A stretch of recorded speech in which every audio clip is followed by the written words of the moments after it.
Epístola a los Romanos, capítulo 5.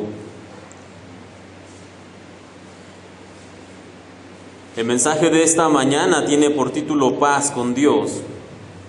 Y la semana anterior le pusimos pausa a esta serie de sermones, que es una mirada a la epístola a los Romanos, Pero esta semana vamos a continuar con nuestros mensajes de Romanos precisamente. Y antes de continuar, Romanos capítulo 5, versículo 1, quisiera que nos encomendemos en las manos de Dios por medio de una oración, así que por favor cierre sus ojos y vamos a orar. Padre Celestial, te damos gracias en esta mañana por una semana más que nos permites comenzar y sobre todo porque nos permites iniciar estando aquí en tu casa para adorarte y para poder escuchar el mensaje de tu palabra. Y Señor, en esta hora queremos pedirte por favor que nos bendigas por medio del poder de tu palabra y por medio del Espíritu Santo en nuestras vidas. Te pido que por favor me uses como una herramienta para poder llevar y compartir el mensaje que tú tienes para todos nosotros. Y que mis hermanos y yo seamos bendecidos y transformados por el poder de tu palabra. Si alguien más ha de llegar en esta mañana, te pedimos por favor que lo traigas con bien. Nuestros hermanos que hoy no han podido acompañarnos, cuídalos, Señor, y que estén protegidos también si han salido a algún lugar. Y en este momento te pedimos que estemos completamente concentrados para poder escuchar el mensaje que tú tienes para nosotros. Que tu Espíritu Santo lo lleve no solo a nuestras mentes, sino también a nuestros corazones y nos capacite completamente para poder agradarte cada día más. Te pedimos esto, Señor, por favor, en el nombre bendito y poderoso de tu Hijo, el Señor Cristo Jesús. Amén. Si ya tiene ahí en su Biblia Romanos capítulo 5, versículo 1, como les decía hace un par de semanas, comenzamos a hablar de la epístola a los Romanos que escribió el apóstol Pablo. Y primero que nada hablamos del capítulo 3 y del capítulo 4 y mencionamos dos puntos clave de la enseñanza. El primero es que la justicia de Dios viene por la fe en Jesucristo. Ese fue el primer punto clave de lo que vimos hace unas semanas atrás. Y lo segundo es que la salvación por medio de la fe siempre fue el plan de Dios. La justicia de Dios viene por la fe en Jesucristo, número 1, y número 2, la salvación por medio de la fe siempre fue el plan de Dios. Y ese fue el tema de introducción, digamos de alguna manera, de la carta a los Romanos. Y aunque el apóstol Pablo en esos dos capítulos que vimos hace un par de semanas atrás habló extensamente de esta cuestión, va a iniciar precisamente la siguiente sección de su carta que vamos a encontrar en Romanos capítulo 5 con esa misma enseñanza una vez más. Acompáñenme por favor, Romanos 5:1, vamos a leer solamente la primera parte y dice: justificados pues por la fe. Hasta ahí nada más, justificados pues por la fe. Y es importante notar la simpleza con la que inicia esta nueva sección el apóstol Pablo, justificados por la fe. Él no hace ningún agregado, él no dice justificados por la fe y por las obras, o justificados por la fe y el judaísmo, o justificados por la fe y prácticas piadosas. No, el apóstol es terriblemente directo y dice solamente justificados pues por la fe. Como creyentes es imperativo que nosotros entendamos y creamos que somos justificados delante de Dios solamente por la fe. De otra manera podemos llegar a creer que para agradar a Dios necesitamos ciertas prácticas, ciertas normas, leyes y ritos que nos hagan más aceptables delante de Dios. Y hasta suena bien y suena espiritual. Necesitamos vestirnos de cierta manera, hablar determinado lenguaje, comer alimentos especiales y practicar algunas normas y costumbres, porque de esa manera vamos a agradar a Dios. Pero permítame decirle en esta mañana lo que Dios piensa de sus hábitos alimenticios, prácticas del buen vestir y cosas similares que se enseñan en muchos lugares, en muchas iglesias. Lo que Dios piensa realmente de todas estas prácticas piadosas que nosotros podemos practicar, valga la redundancia, es lo siguiente. Isaías 64, 6 dice lo siguiente: todos nosotros somos como suciedad, y todas nuestras justicias como trapos de inmundicia. Nada de lo que podamos hacer, de todas estas prácticas que en apariencia son piadosas o entre comillas de santidad, pueden hacer que seamos más agradables delante de Dios. Nada de esto puede hacernos más o ganar más su favor, su amor y su gracia. Todas estas prácticas, que muchas veces comienzan bien intencionadas, por lo regular conducen finalmente al legalismo, al pensamiento de que nuestras buenas acciones, lo bueno que estamos haciendo, lo bien que nos estamos portando, todas estas prácticas externas nos hacen más buenos y más santos que los demás. Y poco a poco nos vamos viendo como si fuéramos superiores a estos pecadores que no hacen lo mismo que yo hago. Los de allá no, ellos no son realmente santos porque no hacen lo que yo hago, no practican lo que yo practico, no viven lo que yo vivo. Yo soy un verdadero creyente o un verdadero cristiano porque yo no hago esto, ni hago aquello, ni hago aquí, ni hago allá. Por eso es que yo soy un verdadero cristiano. Y sin darnos cuenta nos vamos convirtiendo en fariseos modernos, en legalistas judaizantes del siglo XXI. Por eso la importancia que Pablo da a este asunto de la justificación por medio de la fe, y lo repite hasta el cansancio: somos salvos por la fe sola. No necesitamos nada más, dice el apóstol, ni buenas obras, ni ritos, ni sacrificios, ni ninguna otra cosa. La fe es el único medio que Dios utiliza para salvar a la humanidad. Entonces, podría pensar alguno de nosotros, si nuestras buenas acciones y prácticas piadosas en nada nos hacen más aceptables delante de Dios, entonces vivamos como el resto de la gente que no tiene fe. Vivamos como la gente del mundo, porque ¿de qué sirve que yo sea bueno o que me porte bien o que haga ciertas prácticas si eso no me hace más aceptable delante de Dios? No sirve de nada, vivamos como los demás. No obstante, aunque nuestras buenas obras en nada suman a nuestra salvación, sí tienen una función, sí tienen un papel por cumplir en la vida del creyente. Permítame mencionarle por lo menos dos ejemplos. El primero, la primera cuestión por la cual sí tenemos que hacer buenas obras, o para lo que sirven las buenas obras en la vida de un creyente, es que sirven para demostrar nuestra fe. En la epístola de Santiago, capítulo 2, versículo 17, hablando precisamente de las obras y la fe, el apóstol Santiago hace esta declaración: la fe, si no tiene obras, está muerta. La fe, si no tiene obras, es inútil, no sirve para nada, dice el apóstol Santiago. Si tú dices que tienes fe, pero no demuestras esa fe por medio de las obras, ayudando a los demás, viendo por el necesitado, no sirve de nada que digas que tienes fe. Porque la fe se demuestra a través de las obras. Y por otro lado, las obras también sirven como un medio de evangelismo.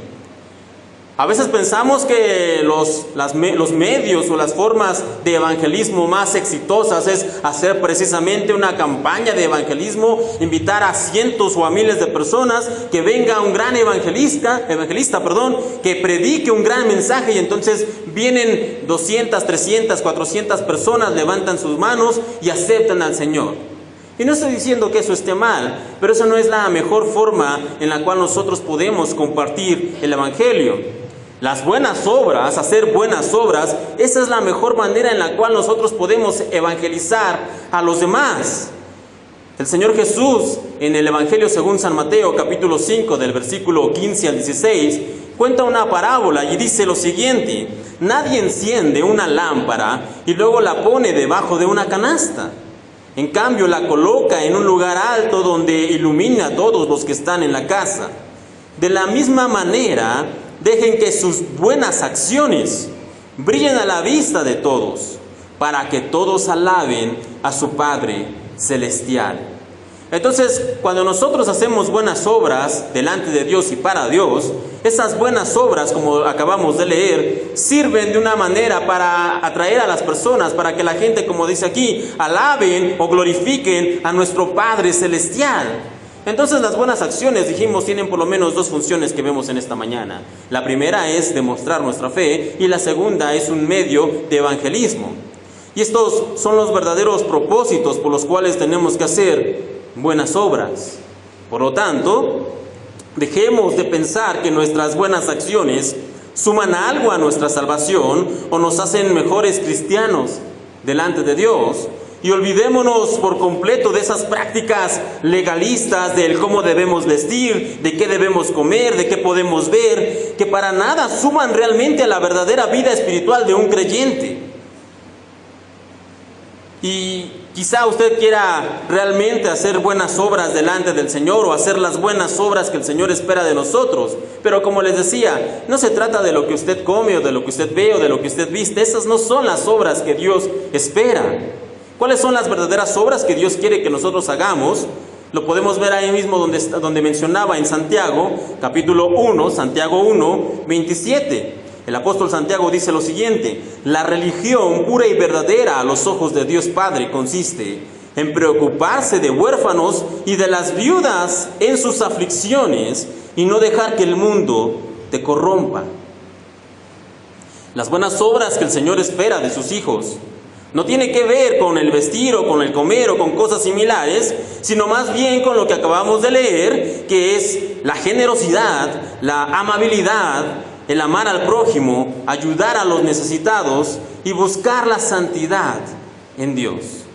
No si usas corbata o si usas saco a lo largo de tu falda, o qué tipo de comida es lo que comes, o qué es lo que estás escuchando, o qué es lo que estás viendo. Si bien es cierto, eso es también parte de la santidad, eso en nada representa las buenas obras que Dios quiere de nosotros, porque lo que verdaderamente Dios está demandando es amabilidad, generosidad, amor al prójimo, ayudar a los necesitados y la santidad que proviene de Dios. Todo lo que va más allá de esto es muy probable que va a conducir al legalismo y a confiar en nuestras buenas propias obras. Si nosotros nos dejamos envolver o engañar porque tenemos que hacer ciertas obras o tenemos que cumplir ciertos requisitos, reitero, eso lo más probable es que finalmente nos va a conducir a una vida de legalismo, una vida que solamente son normas y reglas que tenemos que cumplir. ¿Y qué tan grave puede ser eso? Podríamos pensar. ¿Qué tan grave es que yo quiera agradar a Dios por medio de las cosas que yo hago, por medio de la forma en la que yo me visto o lo que yo como, o por medio de todos estos ritos y todas estas prácticas? Digamos, ¿qué tan grave es que yo quiera agradar a Dios por medio de esto? Después de todo, podríamos pensar, seguimos buscando agradar a Dios, ¿no? ¿Qué tan grave podría ser que yo quiera agradarlo de esta manera? Pues bien, permítame leer lo que el apóstol Pablo le responde a la iglesia de Galacia, la iglesia de los Gálatas, porque ellos tenían precisamente esa misma manera de pensar. Ellos decían, bueno, ¿qué tan mal está que yo quiera agradar a Dios por medio de las buenas obras? ¿Qué tan malo puede ser? Al final del día, quiero agradar a Dios, decían los de Galacia. Pues reitero, Pablo les dice lo siguiente en la epístola a los Gálatas, capítulo 3. Gálatas 3, versículo 1, 2 y 3. Y dice de esta manera: hay Gálatas tontos, ¿quién los ha hechizado? Pues el significado de la muerte de Jesucristo se les explicó con tanta claridad como si lo hubieran visto morir en la cruz. Déjenme hacerles una pregunta: ¿recibieron al Espíritu Santo por obedecer la ley de Moisés? Claro que no. Recibieron al Espíritu porque creyeron el mensaje que escucharon acerca de Cristo. ¿Será posible que sean tan tontos? Después de haber comenzado su nueva vida en el Espíritu, ¿por qué ahora tratan de ser perfectos mediante sus propios esfuerzos? Y estas son palabras duras del apóstol Pablo. Él realmente está molesto con los Gálatas porque ellos, que habían recibido el mensaje del Evangelio por medio de la fe, ahora estaban buscando agradar a Dios por medio de las obras. Y la palabra de Dios es muy clara en este asunto. La única manera de ser aceptable delante de Dios es por medio de la fe en su Hijo Jesucristo. O como lo dice Romanos 5:1 que acabamos de leer, justificados pues por la fe. Así que, ¿qué tan malo sería que yo quisiera agradar a Dios por medio de las obras? Bueno, Pablo nos acaba de responder. Seríamos tontos, seríamos necios, seríamos realmente personas que al haber escuchado en primera instancia el verdadero mensaje del Evangelio, que nuestra salvación y justificación proviene solamente por medio de la fe, ahora queremos regresar a las obras. Y como veíamos hace un par de semanas atrás, por medio de las obras de la ley, nadie será justificado. Ahora vamos a pasar al segundo punto, pero antes quisiera contarles una cosa. Yo no sé ustedes, quizá alguno se va a identificar conmigo, pero hay una cosa que me gusta a mí cuando estoy quizá en alguna página de comercio en internet o cuando voy al centro comercial, y es buscar las ofertas y los descuentos. No sé si yo soy el único o también a usted le gustan, pero la verdad a mí algo que me gusta en lo personal es encontrar un 20 o 30 o 40 o 70% de descuento. Para mí eso realmente me gusta mucho, pero hay algo que me gusta todavía más que un descuento. ¿Sabe qué es? Hay algo que me gusta todavía más encontrar en una tienda, inclusive más que un descuento, y eso es un descuento sobre descuento, o rebaja sobre rebaja. Te digo, yo no sé si soy el único, pero por sus caras veo que no lo soy. Creo que a todos nos gusta ir a la tienda o al centro comercial, al súper, y ver que dice 20% de descuento extra más un 40% de descuento. Yo creo que a todos nos gusta, y mi parte favorita del ticket es donde dice hasta abajo: usted se ahorró, y ahí póngale la cantidad que usted quiera. Me gusta hasta verlo y leerlo, ¿no? Entonces, ¿por qué les cuento esto? Porque precisamente en Romanos capítulo 5, versículo 1, vamos a encontrar algo parecido a esa sensación de encontrar un descuento sobre descuento o una rebaja sobre rebaja, solamente que muchísimo mejor y multiplicado por millones. Leíamos ya que cuando nosotros tenemos fe en el Hijo de Dios somos justificados. Y la palabra justificados o justificación significa ser hecho justo delante de Dios. Eso es lo que significa ser justificado, ser hecho justo delante de Dios. Nuestra cuenta ha sido pagada, nuestro pecado ha sido borrado y la barrera que nos separaba de Dios ha sido quitada. Eso es ser justificados por medio de la fe. Pero eso no es todo lo que nos presenta el texto de Romanos 5:1. De hecho, la justificación es solamente el principio. Una vez más, acompáñenme ahí en su Biblia, Romanos 5, capítulo 1, capítulo 5, versículo 1, vamos a leerlo esta vez completo, y dice: justificados, pues, por la fe, tenemos paz para con Dios por medio de nuestro Señor Jesucristo. Paz para con Dios. Esa sola frase, quizá en primera instancia no nos dice mucho. Somos justificados y también tenemos paz, muy bien, muy lindo, pero pensemos realmente en ello por un momento. Si por medio de la fe fuéramos solamente, únicamente, exclusivamente justificados, sería el equivalente a una persona que tiene una deuda tan grande que no puede pagarla. Sin embargo, alguien llega, paga la deuda y ahora el deudor es libre, ya no debe nada más.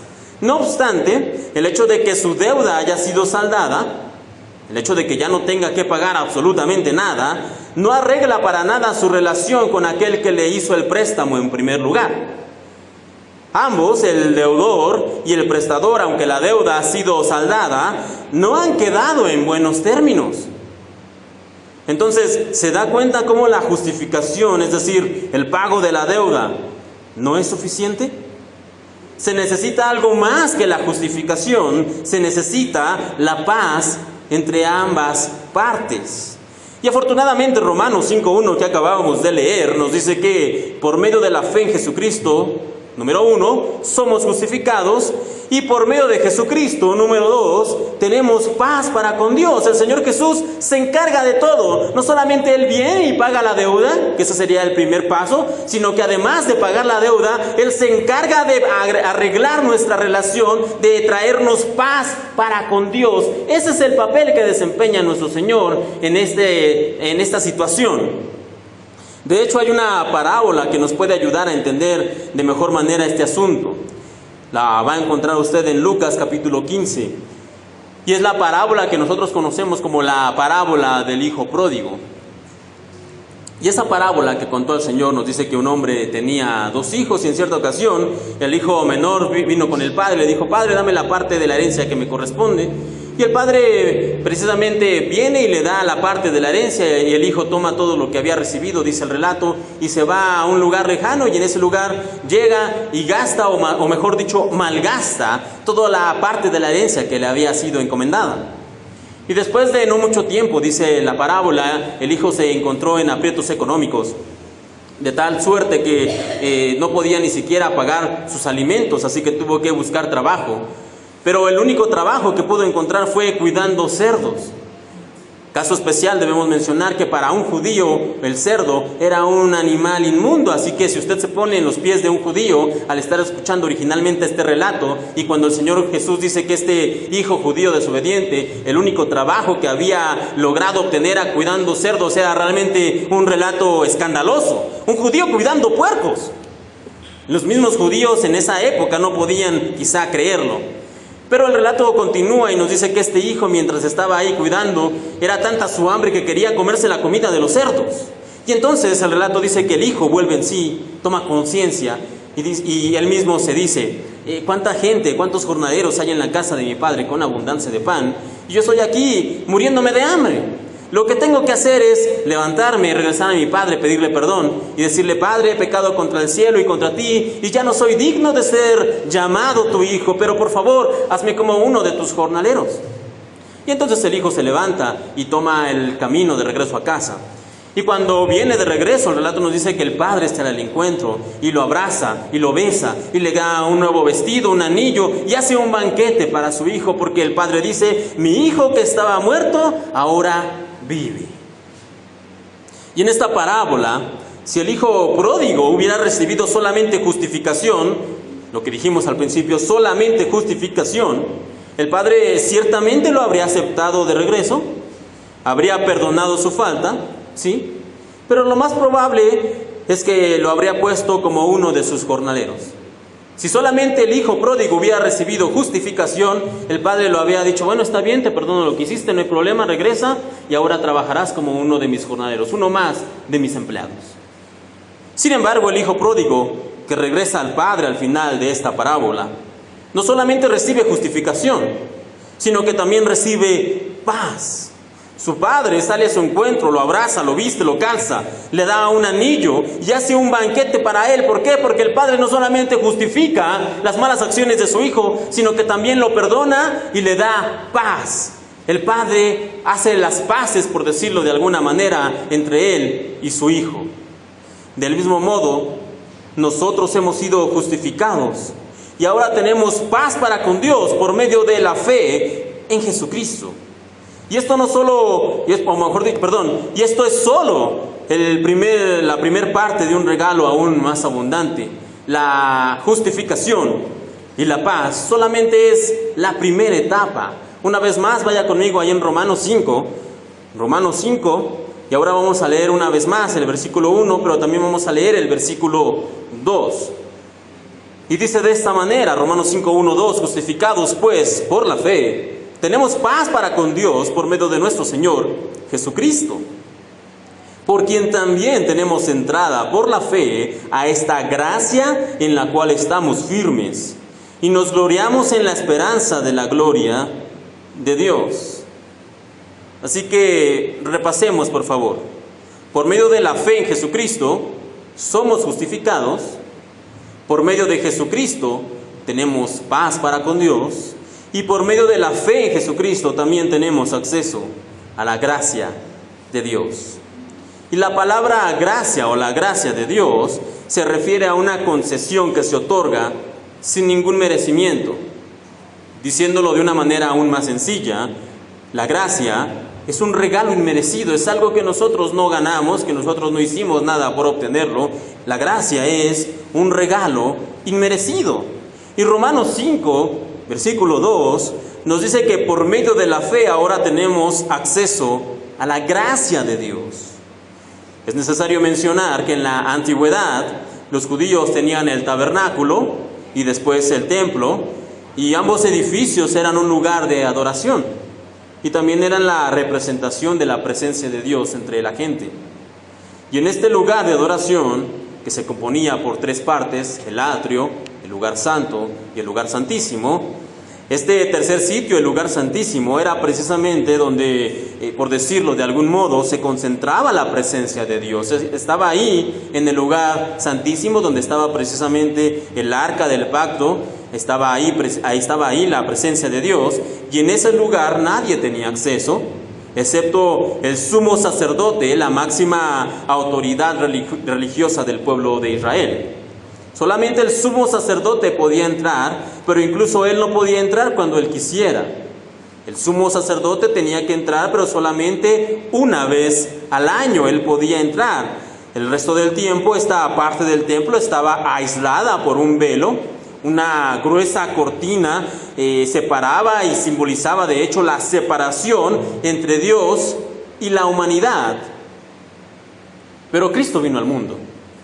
Y estando en la cruz, al consumar su obra redentora, la Biblia nos dice que ese velo que separaba a la humanidad de Dios es rasgado de arriba a abajo por completo, como si el mismo Dios lo tomara y lo partiera en dos, abriendo el acceso a su gracia para todo aquel que lo busque con fe. El autor de Hebreos lo dice de la siguiente manera, Hebreos capítulo 4, versículo 16. Acerquémonos pues confiadamente al trono de la gracia para alcanzar misericordia y hallar gracia para el oportuno socorro. Pero ¿cómo podríamos acercarnos si hubiera un velo de separación? ¿Cómo podríamos entrar y pedir auxilio y pedir socorro y pedir gracia al trono de la gracia si estuviéramos separados? Sería imposible. Pero como les decía, el Señor Jesús por medio de su sacrificio ha quitado por completo ese velo que nos separaba de Dios. Y ahora, como el autor de Hebreos dice, podemos acercarnos confiadamente al trono de la gracia para pedir ayuda y para pedir oportuno socorro. Nosotros todos, si tenemos fe en el Hijo de Dios, tenemos acceso al trono de la gracia. Es el lugar donde recibimos lo que necesitamos. Y permítame hacer otra lectura más, pero esta vez en el libro del profeta Isaías 55, versículo 1, hablando precisamente de acercarnos a la gracia de Dios, lo dice de una manera mucho más poética. Isaías 55, 1 dice: a todos los sedientos, venid a las aguas, y a los que no tienen dinero, venid, comprad y comed, venid, comprad sin dinero, sin precio, vino y leche. Compren sin dinero, dice el profeta. Pidan lo que necesiten, acérquense confiadamente al trono de la gracia. Y como mencionábamos, la gracia de Dios es recibir algo que no merecíamos, es un regalo inmerecido. Con claridad la palabra de Dios nos enseña que mediante la fe tenemos acceso a ese trono de gracia y que podemos acercarnos confiadamente a Él. Entonces, tengo una pregunta para todos nosotros. ¿Cuántos de nosotros hacemos realmente uso del acceso al trono de la gracia? La Biblia, con claridad, nos dice y nos presenta que podemos venir al trono de la gracia para pedir ayuda, para pedir socorro, para poder pedir gracia. Pero una vez más la pregunta es: ¿cuántos de nosotros realmente hacemos uso de este acceso al trono de la gracia de Dios? ¿Estamos enfermos? Y pregunto, ¿vamos al trono de la gracia para recibir ayuda? ¿Necesitamos un trabajo o necesitamos alguna ayuda? ¿Vamos al trono de la gracia para recibir bendición? ¿Tenemos algún problema o alguna situación difícil en casa? ¿Vamos al trono de la gracia para recibir sabiduría? ¿O buscamos consejo en todos lados excepto en la palabra de Dios? Pedimos, sí pedimos oración, pero como último recurso, ya al final, ya cuando estamos desesperados, venimos a la iglesia, levantamos la mano y decimos: hermanos, yo quiero que me ayuden a orar. Pero reitero, ya como un último recurso, cuando la oración debería ser nuestro primer y más grande recurso para pedir ayuda, para pedir auxilio desde el trono de la gracia de Dios. ¿Realmente hacemos uso de ese acceso que nos ha sido dado? Y cuando las cosas no van bien, cuando todo se ve oscuro y la situación parece perdida. Clamamos a Dios y hasta a veces nos enojamos con Él, pues creemos que no está al cuidado de nosotros. Y decimos como esos pescadores, como los discípulos: Maestro, ¿no tienes cuidado que perecemos? Maestro, ¿no te importa que vamos a morir?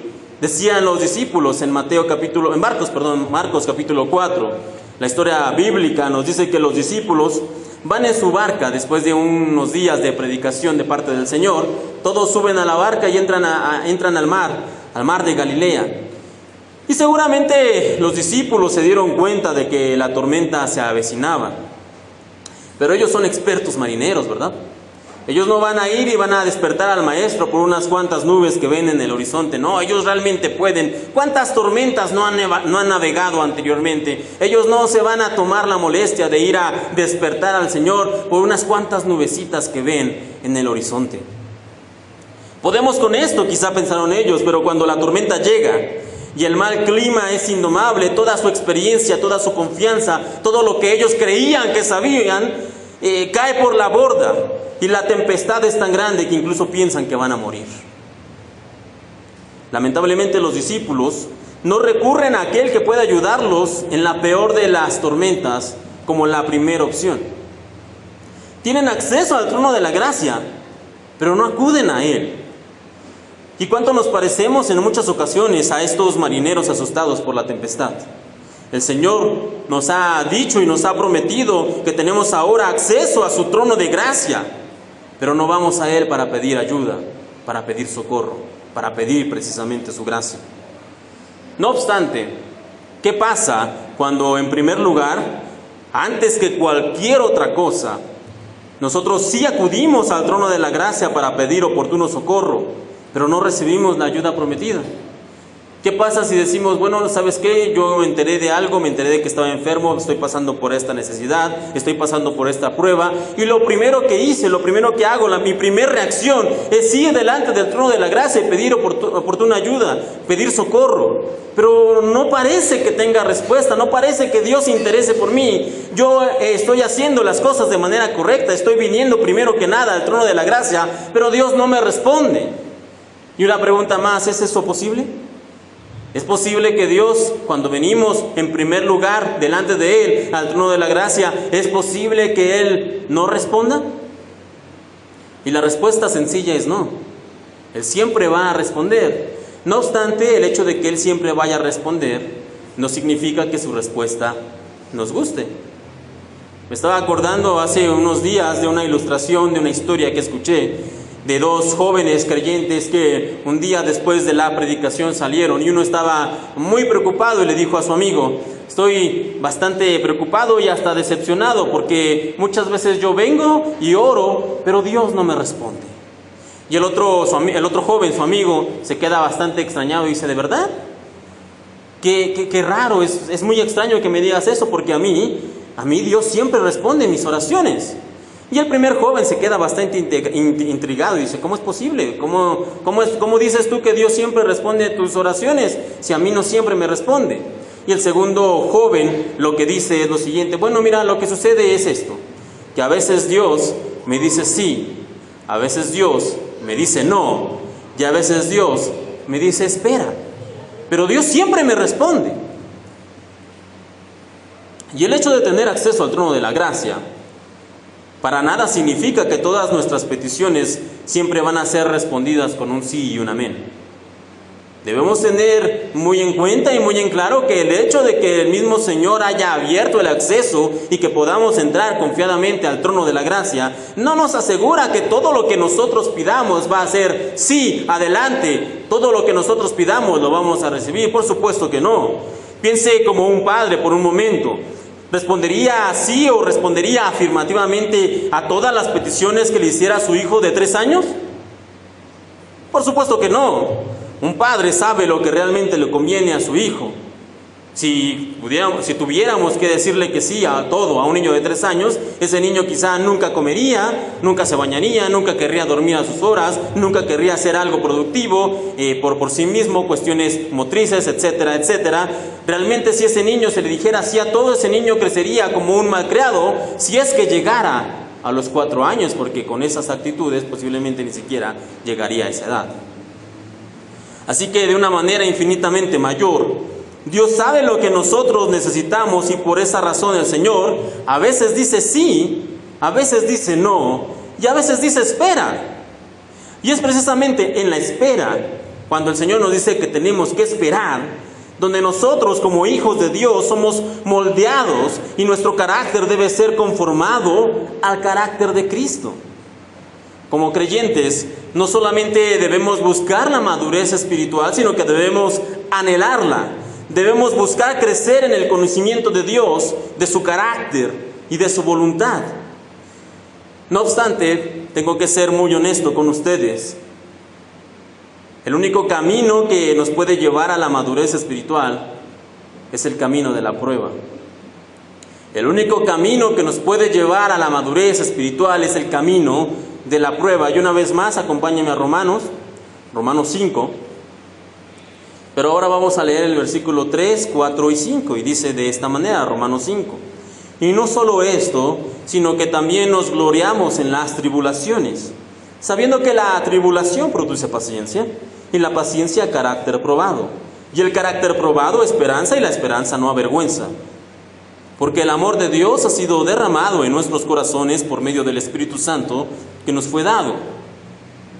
La prueba y las tribulaciones son por llamarlo de algún modo, la universidad de Dios. En ellas, en la prueba y la tribulación, nosotros somos transformados cada vez más en la imagen del Señor Jesucristo. Como el oro se refina por medio del fuego, el carácter del creyente se refina por medio de la prueba. Piense por un momento en todas las historias que encontramos en la Biblia y cómo Dios fue refinando y probando a cada uno de sus hijos, a cada uno de sus siervos, por medio de la prueba. Dios, por medio de la prueba, quitó el orgullo del corazón de José, extirpó la autoconfianza del corazón de Job, preparó a David para ser el rey de Israel, enseñó a Pedro acerca del perdón divino y le mostró a Saulo que estaba caminando por una senda errada. Pero Dios utilizó la prueba para que todos estos siervos fueran transformados a la imagen de su Hijo Jesucristo. El testimonio de estas personas habla hasta hoy con gran fuerza, pero sus vidas no serían recordadas hasta el día de hoy si no hubieran alcanzado madurez en el Señor por medio del fuego de la prueba. Porque ese es el único camino, esa es la única manera. La prueba es la única forma que tiene Dios para que nosotros crezcamos espiritualmente y lleguemos a la madurez. Así que piense por un momento lo que le voy a decir. ¿Qué pensaría usted si le dijera que una vez cada X tiempo, no le voy a decir con qué regularidad o con qué periodo, pero una vez cada X tiempo, usted va a tener un día terrible? Quizá la lluvia lo empape, o pierda ese día el trabajo, tenga algún problema en casa, o incluso pueda sufrir algún accidente. Nada grave, no se preocupe, no va a perder las piernas ni nada por el estilo, pero puede que tenga algún accidente de vez en cuando. Y todos tendríamos ese mal día, pero al final de ese mal día, si usted logra soportarlo y logra pasar ese mal día con éxito, usted va a recibir como recompensa $1,000,000. Si usted logra pasar ese día, ese mal día con éxito, su recompensa va a ser de $1,000,000. ¿Aceptaría? Lo más seguro es que con esas condiciones el 99% de todos nosotros digamos que sí. Es más, algunos querríamos un mal día no solamente de vez en cuando. Nosotros diríamos, bueno, a mí agéndame un mal día cada mes, no importa, cada mes del año a mí agéndame uno malo.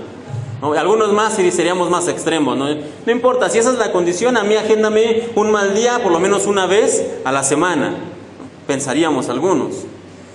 Pero ahora piense también, ¿cómo pasaríamos ese mal día? ¿Cómo viviríamos ese mal día? Quizás sí, con dolor, con angustia, con temor, con incertidumbre. ¿La pasaríamos mal? Seguramente sí, porque es un mal día. Pero cuando pensáramos en la recompensa que nos espera al final del día, Todo lo malo que pudiera pasarnos en ese día quedaría completamente minimizado, sería realmente nada. ¿Por qué? Porque aunque estuviéramos pasando por la peor de las pruebas, al pensar en la recompensa que nos espera, en este caso ejemplificando $1,000,000 al final del día, no nos importaría pasar por la prueba porque tendremos un premio que nos espera. Pues de la misma manera el apóstol Pablo, hablando no de una recompensa monetaria, sino de una recompensa espiritual, que es nuestra madurez en el Señor, nos dice cómo debemos actuar nosotros cuando nos encontremos frente a la prueba, frente a ese mal día, frente a ese mal momento. Y permítame leerlo una vez más porque lo acabamos de leer en Romanos capítulo 5, versículo 3, pero esta vez voy a usar una versión diferente de la Biblia, que es la Nueva Traducción Viviente, y dice de esta manera: también nos alegramos al enfrentar pruebas y dificultades. Y sí, yo sé que esto suena extraño, incluso suena como una locura. ¿Cómo nos vamos a alegrar en medio de las pruebas? ¿Cómo nos vamos a alegrar cuando las cosas van mal? Pero cuando el Señor nos permite entender cabalmente que la prueba nos ayuda a crecer espiritualmente en Él, cuando realmente comprendemos que es por medio de la prueba y solo mediante ella que somos transformados a su imagen, entonces es que podemos alegrarnos que las pruebas llegan a nuestras vidas. Pero tenemos que entender primero que nada que la prueba nos va a ayudar a crecer y a madurar espiritualmente. Si nosotros no entendemos eso, la prueba siempre va a ser un dolor, siempre va a ser un tormento, siempre va a ser sufrimiento. Pero el momento que el Señor nos permite entender a cabalidad que la prueba es el medio que Él está utilizando para que nosotros crezcamos y para moldear su carácter en nuestras vidas, ese día cuando llegue la prueba sabe qué vamos a hacer. Aunque suene loco, aunque suene extraño, cuando llegue la prueba, como dice el apóstol Pablo, nos vamos a alegrar. ¿Por qué? Porque vamos a entender un peldaño más, un escalón más, un nivel más. El Señor me está preparando, el Señor me está permitiendo crecer un poco más en Él, por medio de la prueba. Todos nosotros hemos pasado, estamos pasando o pasaremos por la prueba en algún momento de la vida. Y cuando llega ese momento, ¿qué debes hacer según el orden bíblico de lo que acabamos de ver en esta mañana? Lo voy a poner en 3 pasos. Primero que nada, acércate confiadamente al trono de la gracia para pedir ayuda. El momento en que tú estés pasando por la prueba, lo primero que tienes que hacer es acercarte confiadamente al trono de la gracia para pedir ayuda. Eso es lo primero. Lo segundo es, alégrate en la prueba, pues ella te hará crecer espiritualmente. Número 2. Y número 3, si no puedes alegrarte en medio de la prueba, repite el paso 1. Acércate confiadamente al trono de la gracia para pedir ayuda. Paso 2, alégrate en la prueba, pues ella te hará crecer espiritualmente. Paso 3, si no puedes alegrarte en medio de la prueba, repite el paso 1. Acércate confiadamente al trono de la gracia para pedir ayuda. Alégrate, paso 2, en la prueba, pues ella te hará crecer espiritualmente. Paso 3, si no puedes alegrarte en medio de la prueba, repite el paso 1. Y así sucesivamente. No obstante, podríamos pensar algunos que estar pasando constantemente en medio de pruebas y de tribulaciones no es el mejor ambiente para poder servir a Dios bien, para poder realmente servir al Señor. Y podríamos preguntarnos, ¿no sería más sencillo servirlo si Él nos diera condiciones ideales de paz, tranquilidad, seguridad, una vida sin problemas, sin pruebas, sin tribulaciones? Si nuestra vida fuera así, entonces podríamos servir mejor a Dios, podría alguno de nosotros pensar. Y esa manera de pensar puede sonar bien, pero ya es algo que se probó en la humanidad y fallamos. En Génesis, en los primeros capítulos, se nos habla de la primer pareja de humanos, Adán y Eva. Y ellos tenían precisamente ese ambiente ideal para servir a Dios. Ellos no tenían problemas, no tenían dificultades, no tenían deudas, no tenían ninguna situación, vivían bien, simplemente tenían que levantar o estirar la mano y podían comer. Ellos tenían un ambiente ideal, sin problemas y sin preocupaciones para servir a Dios, y sin embargo fallaron y desobedecieron. Y podemos nosotros leer, en este mismo caso, en la epístola de Romanos, capítulo 5, pero ahora el versículo 12, cuál es la consecuencia de su desobediencia. Romanos 5:12 dice: por tanto, como el pecado entró en el mundo por medio de un hombre, en este caso se está refiriendo a Adán, y por el pecado la muerte, así la muerte pasó a todos los hombres, por cuanto todos pecaron. La consecuencia del pecado de Adán es que entró el pecado y con el pecado entró la muerte, y todos nosotros, en consecuencia, también recibimos la muerte en nuestras vidas. Y el ambiente perfecto del huerto del Edén no evitó que nuestros padres pecaran y trajeran muerte a todos nosotros. Por lo tanto, no tiene ningún sentido pensar que podríamos servir mejor a Dios sin la necesidad de la prueba que nos ayuda a crecer espiritualmente y que moldea nuestro carácter conforme al carácter de Cristo. Si nosotros le dijéramos, quizá en algún momento en oración, Señor, yo te podría servir mejor si tú me dieras más dinero, o si me dieras más recursos, o si me dieras una casa más grande, o si me dieras esto o aquello. Podríamos incluso llegar y decirle al Señor, si tú me dieras más, yo serviría mejor. Pero eso no es verdad. Reitero, ¿por qué? Porque nuestros padres, Adán y Eva, teniéndolo todo y sin ninguna preocupación, ni prueba, ni dolor, no lo hicieron. Fallaron, se equivocaron y no pasaron precisamente esta situación a pesar de que tenían un ambiente perfecto. Así que no nos engañemos ni pensemos que si yo tuviera esto, si yo estuviera así, si yo no tuviera este problema, esta dificultad, esta deuda, entonces yo serviría mejor al Señor, porque no es verdad. Porque la prueba, porque el momento de la tribulación no es algo que nos impida obedecer y agradar a Dios, sino que es precisamente el trampolín, la plataforma que Dios utiliza para hacernos crecer en Él. Así que la última pregunta de esta mañana que vamos a hacer es, ¿qué tan necesaria es la prueba en la vida de los hijos de Dios? Y la respuesta es la siguiente, absolutamente necesaria. ¿Qué tan necesaria es la prueba en la vida de los hijos de Dios? Absolutamente necesaria. No te puedes escapar, no puedes zafar de ella. Sí o sí, todos nosotros vamos a tener que pasar por la prueba. ¿Por qué? Porque incluso el Señor Jesús, la prueba es tan necesaria que incluso el mismo Señor Jesús tuvo que pasar por ella en muchas ocasiones. La carta a los Hebreos, capítulo 4, versículo 15, nos dice precisamente lo siguiente: nuestro sumo sacerdote, está hablando acerca del Señor Jesucristo, comprende nuestras debilidades porque enfrentó todas y cada una de las pruebas que enfrentamos nosotros. Sin embargo, Él nunca pecó.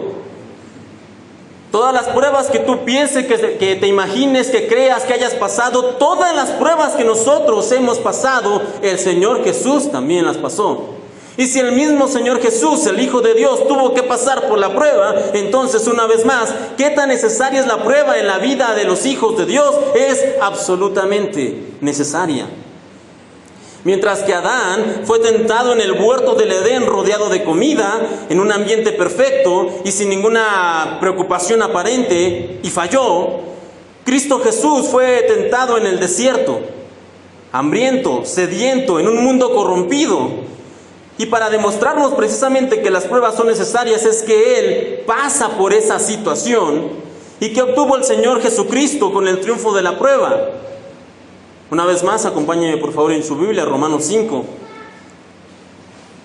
Romanos 5, versículo 19.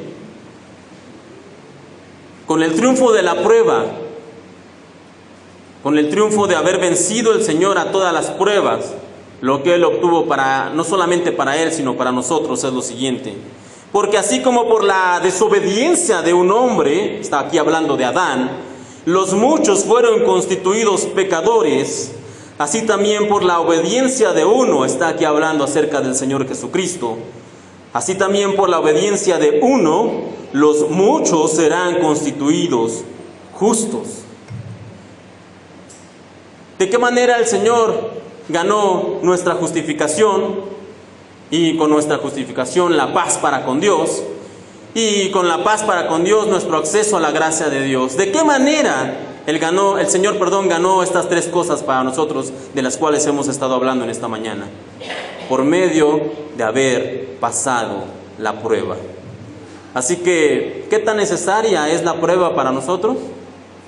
Completa y absolutamente necesaria. Cristo Jesús, al vencer la prueba, nos justifica, nos da paz para con Dios y nos da acceso al trono de la gracia. Y eso solamente para empezar. Así que si el mismo Señor Jesús, Hijo de Dios, pasó la prueba y al pasar la prueba obtiene todo esto, imagine lo que usted puede alcanzar, crecer, llegar a la madurez cuando pasamos por la prueba. Y quizás no le estoy diciendo en esta mañana que ore y que pida al Señor, Señor, mándame prueba, porque creo que nadie, ninguno de nosotros oraría de esa manera. Pero cuando venga la prueba, porque si algo es seguro, si algo es certero, es que la prueba va a venir. Cuando venga la prueba en nuestras vidas, cuando venga el momento de que vengan las tribulaciones a nuestra situación, a nuestra vida, acércate confiadamente al trono de la gracia para pedir ayuda.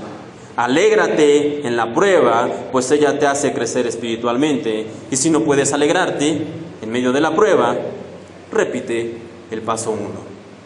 Así que, pensando en esto, para terminar, cierre sus ojos y vamos a orar. Padre Celestial, te agradecemos porque tú nos muestras por medio de tu palabra que tu Hijo, nuestro Señor Jesucristo, también pasó por pruebas y por tribulaciones, pero sin pecado.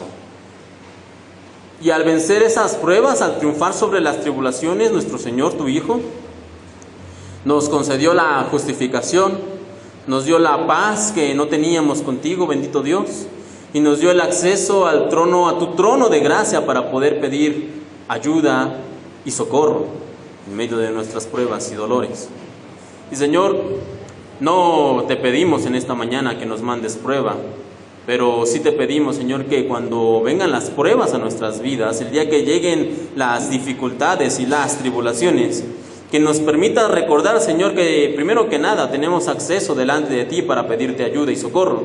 Y segundo, que debemos alegrarnos porque esas pruebas harán que en nuestras vidas podamos crecer y madurar espiritualmente. Y nadie dijo que era sencillo y nadie dijo que era fácil, pero tomados de tu mano, afianzados y aferrados a ti, podemos pasar por los valles y por las dificultades, Señor. Te pedimos, Señor, que nos permitas siempre recordar esto. Padre, también en esta hora te quiero pedir por mis hermanos, por este día, para que los guardes cuando salen, cuando van a sus actividades, y esta semana que también los bendigas en la escuela o en el trabajo o en el lugar donde ellos vayan.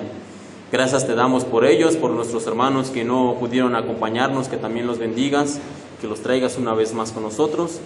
Gracias por tu palabra, gracias por este día y gracias por una semana que comienza. Te pedimos esto, te agradecemos y nos encomendamos en tus manos, en el bendito y poderoso nombre de tu Hijo, el Señor Cristo Jesús. Amén.